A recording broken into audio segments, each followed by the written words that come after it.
شروع اللہ کے نام سے۔ ناظرین کرام سلام علیکم۔ میں علی قمبر کاظمی رسول پور دہلی میرٹھ سے آپ کی خدمت میں پیش کر رہا ہوں وہم اور اندھ وشواس کے خلاف مسلسل ایک گفتگو۔ پچھلی کلپ میں بات یہ ہو رہی تھی کہ موسیٰ علیہ السلام کے یہ فرمانے پر کہ جو تم بنا کر لائے ہو ڈالو، تو جادوگروں نے وہ سامان ڈالا تو وہ رسیاں اور چھڑیاں حرکت کرنے لگیں۔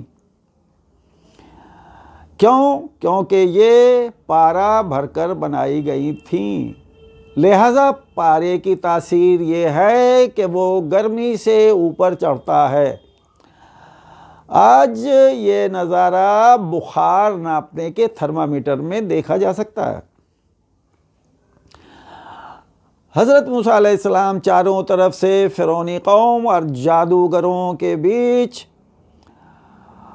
گھر کر ہلکا سا اندیشہ محسوس کرتے ہیں، جس طرح فرعون کے دربار میں پہلی بار جاتے وقت محسوس کیا تھا۔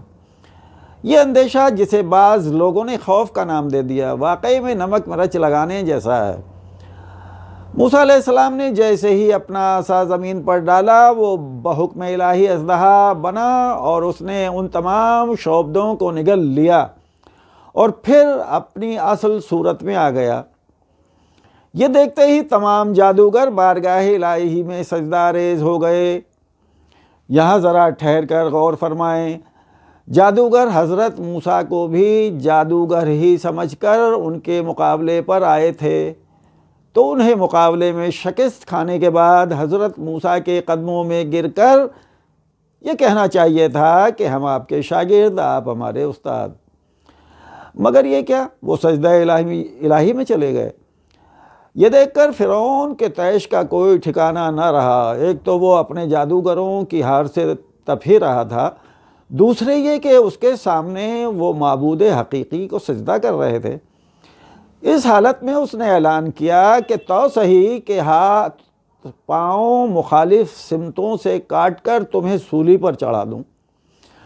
جادوگر جو اپنی اور اپنے جادو کی حقیقت سے اچھی طرح واقف تھے، ان کے سامنے الہی معجزہ آیا تو ان کے وجود سے شیطان کے پنجے اکھڑ گئے اور وہاں ایمان کی شمعیں اس قدر روشن ہو گئیں کہ اب وہ فرعون اور اس کے رعب و داب سے بے خوف اور آزاد ہو چکے تھے۔ اب یہ کفر کی زندگی پر ایمان کی موت کو ترجیح دے رہے تھے۔ اب اس موقع پر ایک اہم سوال پیدا ہوتا ہے کہ اس مقابلے کو دیکھنے والے بے شمار لوگوں میں صرف جادوگر ہی کیوں ایمان لائے؟ اس کی وجہ یہ تھی کہ جادوگروں نے جادو اور معجزے کے فرق کو درک کر لیا تھا، جبکہ وہاں موجود تمام خلقت معجزے کو بھی جادو ہی سمجھ رہی تھی۔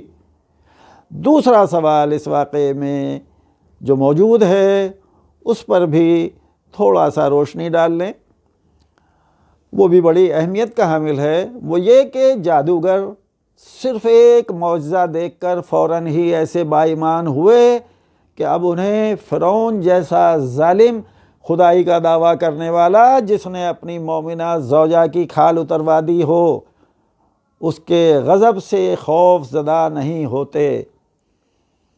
اور ادھر اللہ کے آخری نبی کے صحابہ جو بے شمار معجزے دیکھ کر بھی موت سے اتنا خوف زدہ رہتے تھے کہ جنگوں سے بھی فرار کر جاتے تھے۔ اس تضاد واقعہ میں مجھے جو فرق نظر آیا وہ بس اتنا کہ وہاں جادوگروں کو مرنے کی آرزو تھی اور یہاں صحابہ کو جینے کی۔ باقی کل